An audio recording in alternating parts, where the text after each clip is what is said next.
In today's conversation, I speak with filmmaker Sascha Just. Her new film, What We Can Know About Edmund and Basile, focuses on 19th century New Orleans composers Basile Barres and Edmund Dede, who were Creoles of color. Dede, a free man, Barres born into enslavement.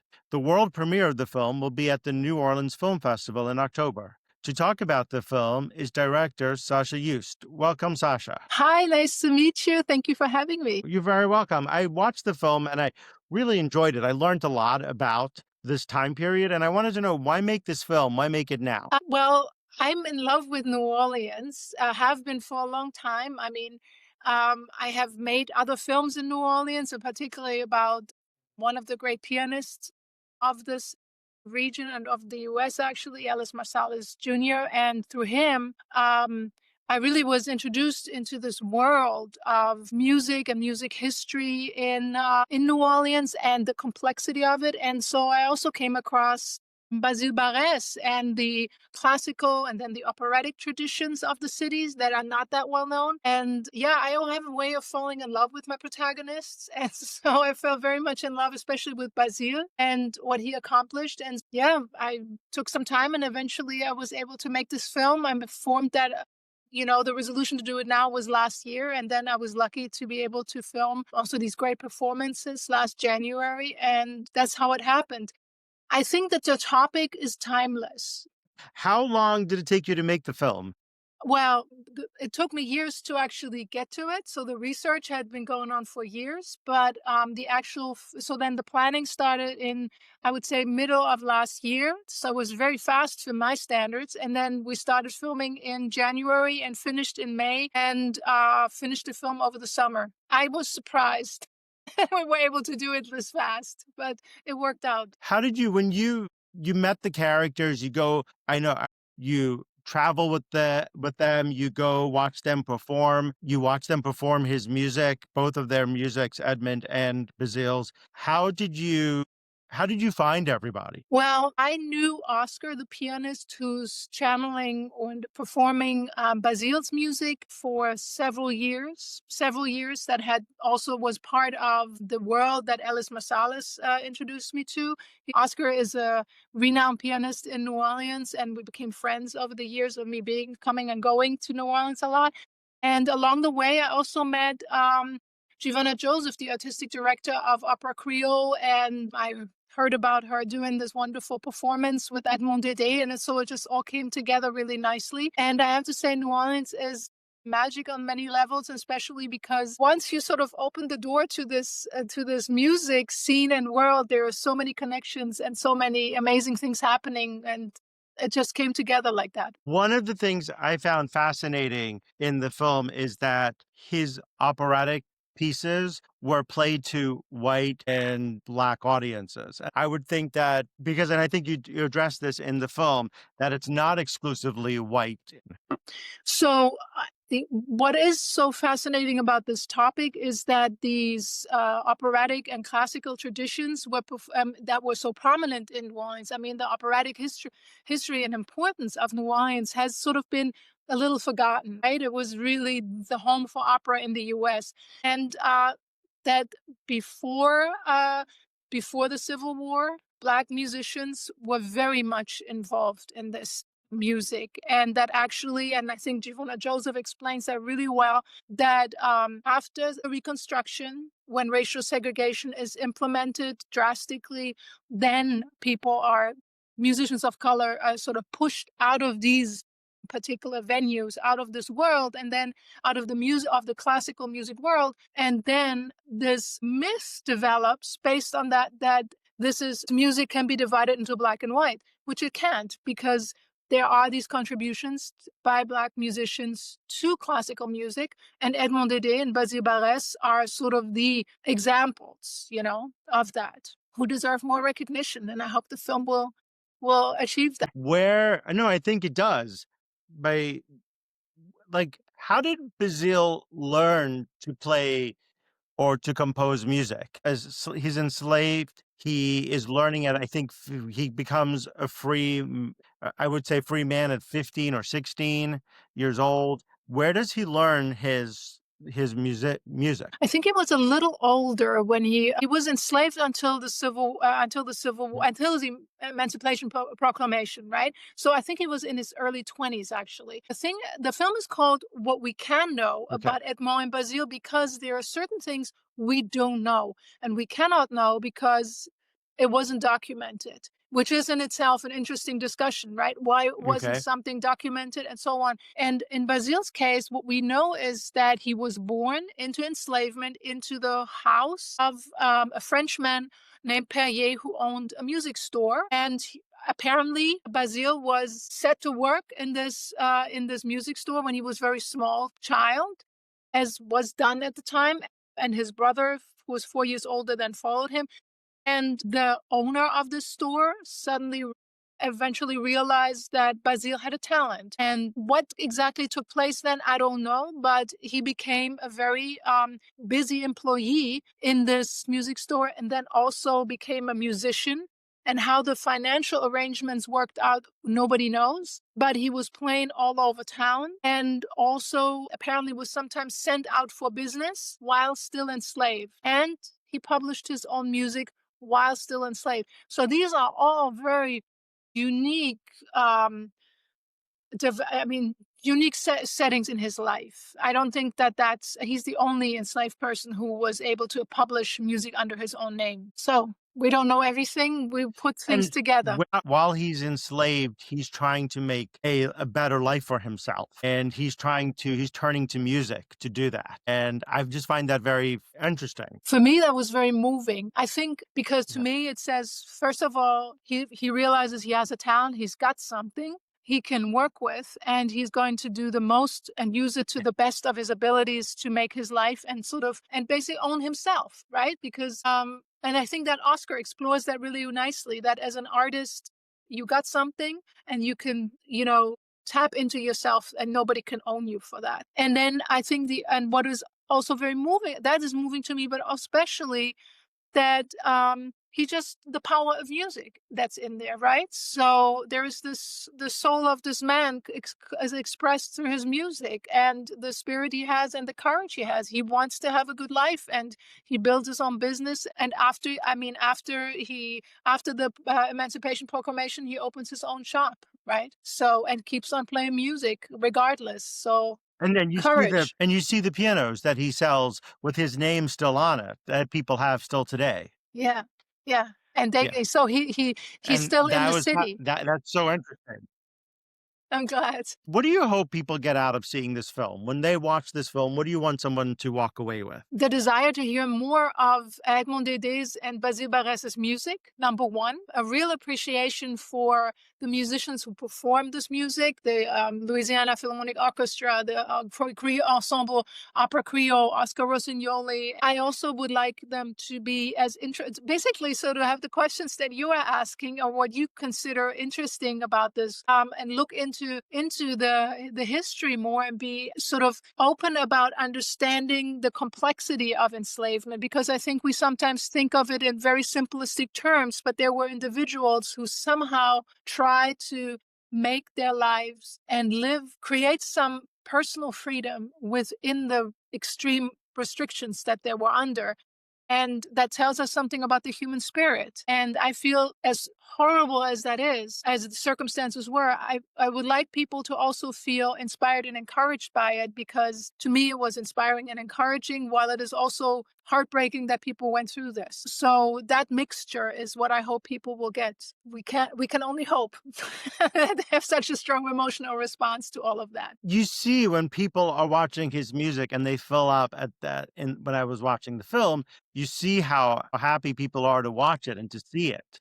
So far, when you were down there filming this, and you were talking about this, what were the reactions of some of the people that you were talking about this film to? Oh, people were extremely intrigued and interested. There's also, New Orleanians, they are very, very, I shouldn't generalize like that, but everything I always get is a great interest in their history. I mean, that's one of the the beautiful things you go into in New Orleans, and they're there's a great attention to history, and so the rediscovery of important individuals, the important artists who have given something to the city, is met with a great interest, and everybody was really willing to join the production, to help with the production, to be supportive of it, and yeah, that's my hope is we're going to have a really good screening at the New Orleans Film Festival. Where did your love of New Orleans come from? Because you do love New Orleans, and you see that in the film.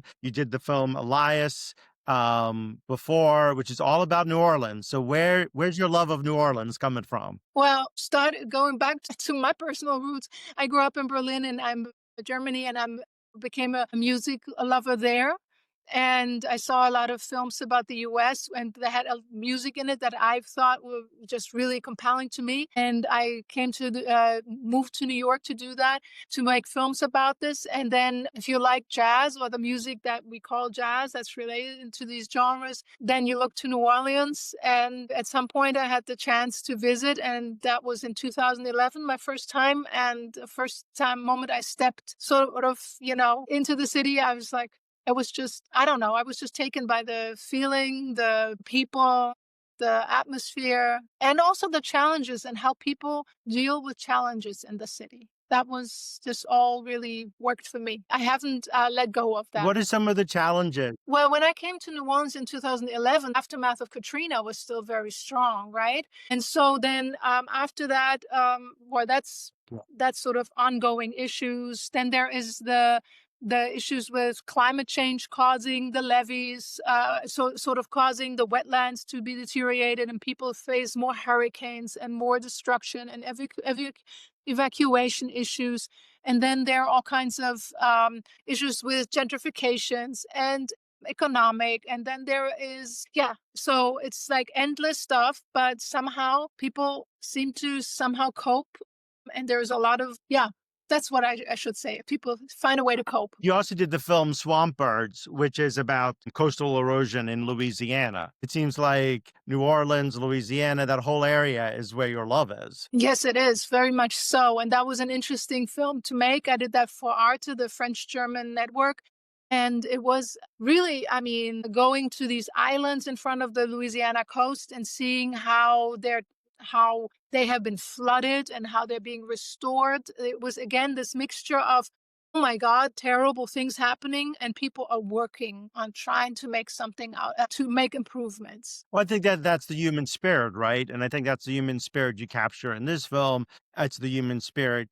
We're always we're looking for a way to do better. Yeah, yes, very much so. I think I'm always looking for that, also for examples of that.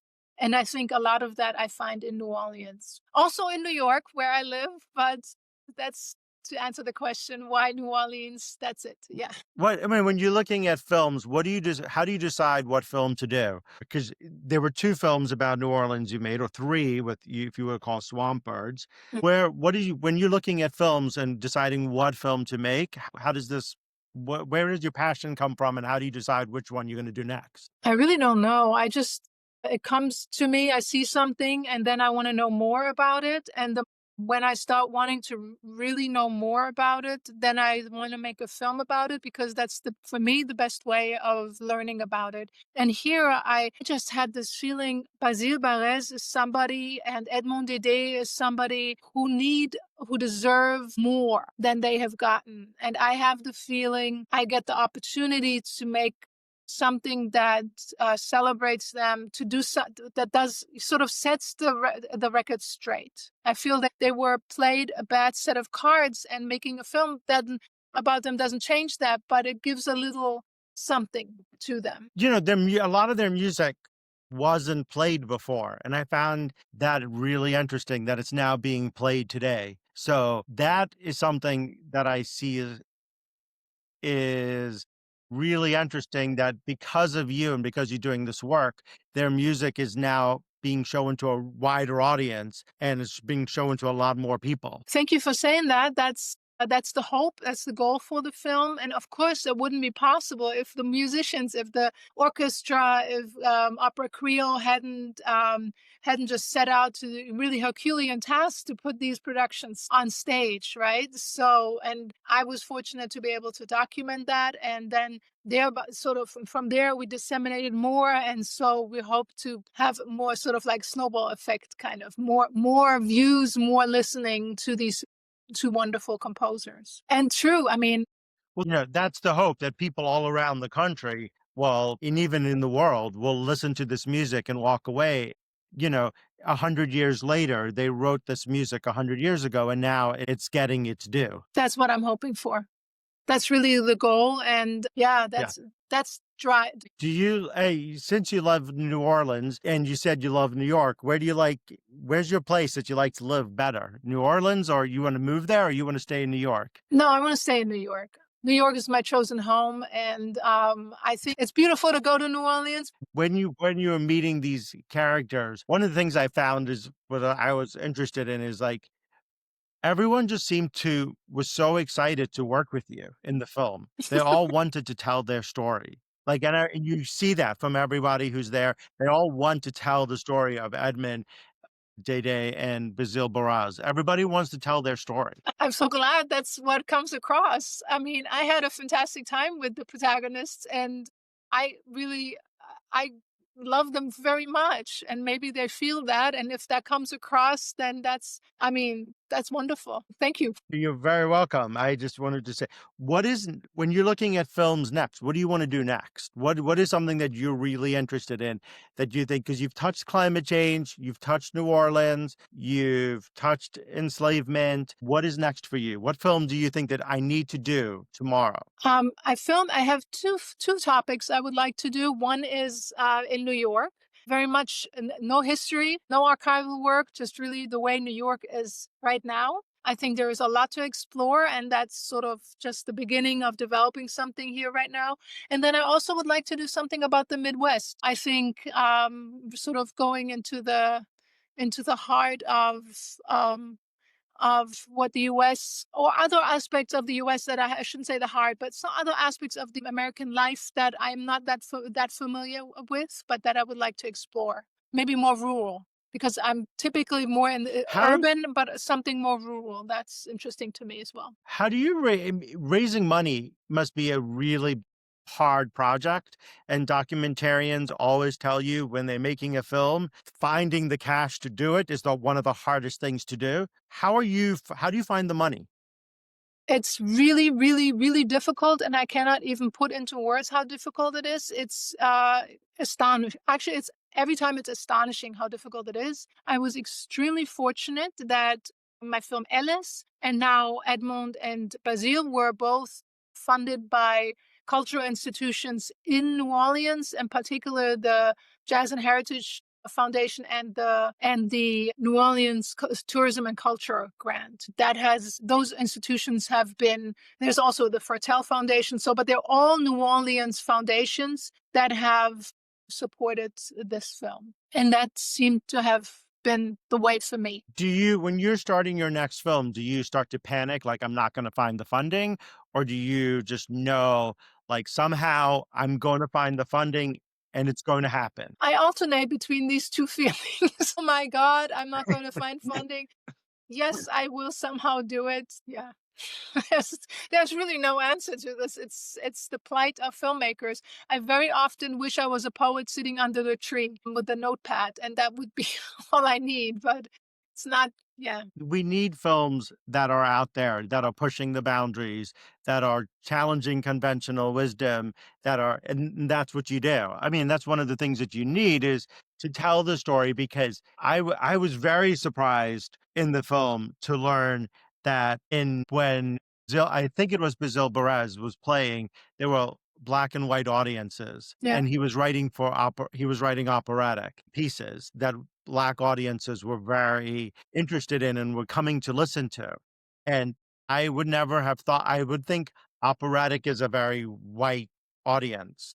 And it's not like you challenge the conventional wisdom on that. Yeah, I think that's something I really learned also in New Orleans from musicians who are generally called jazz musicians, and they often just talk about the music. They don't necessarily define themselves by the genre, or even if that is their main thing, that does not mean that they don't have classical training or that they don't play classical music or appreciate classical music. I think there is a long tradition to it, and I'm only beginning to sort of see the scope of that. And again, if we go, I mean, we know that Wynton Marsalis is a great classical musician just as much as in jazz. But before the 20th century, I would say we just don't know that much about that because the lack of documentation. And then it was so difficult in the beginning of the 20th century for people of color to get into European classical music.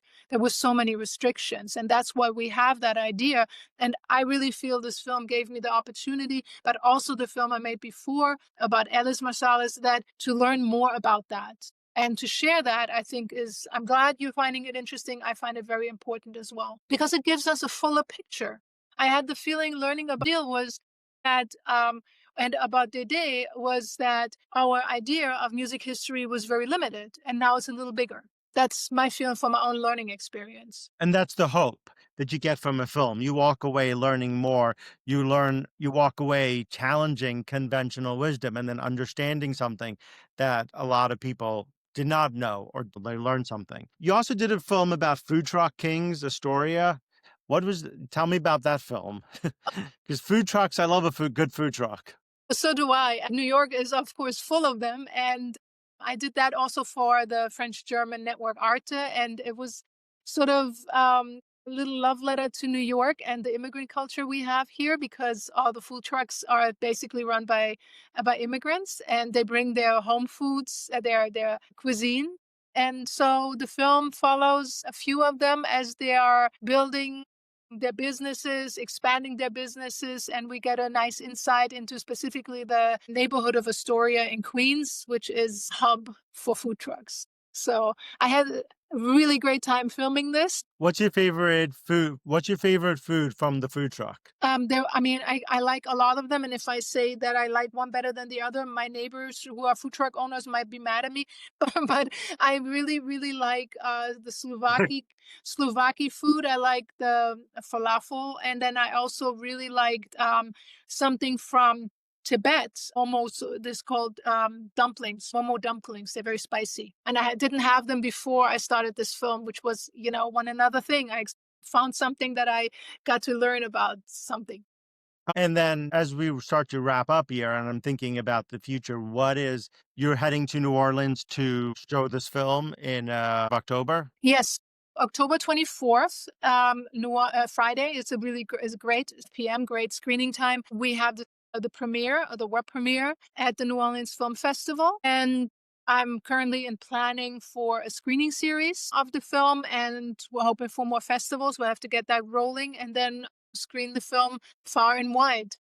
That's the plan. People, if someone is interested in seeing the film, how would they would just have to wait until you're hoping to get it streamed eventually. Of course, we are looking for distribution and have a platform. Who knows what are the options? I mean, we know the options. We'll see what comes through, but we definitely would like a streaming option. So if you're not in New Orleans right now or happen to be on the festival circuit, then there'll be that opportunity. But if you cannot make it to New Orleans for the festival, you can also Yeah. stream the film during the festival. There's a virtual option. Yeah, I think that's important because not everybody can make it to New Orleans, there to watch it. But it is a good film. It's a great film to watch. So thank you so much for joining me for another conversation with Sascha Just. If you enjoy, please subscribe, and I will see you next time for another conversation with Carl.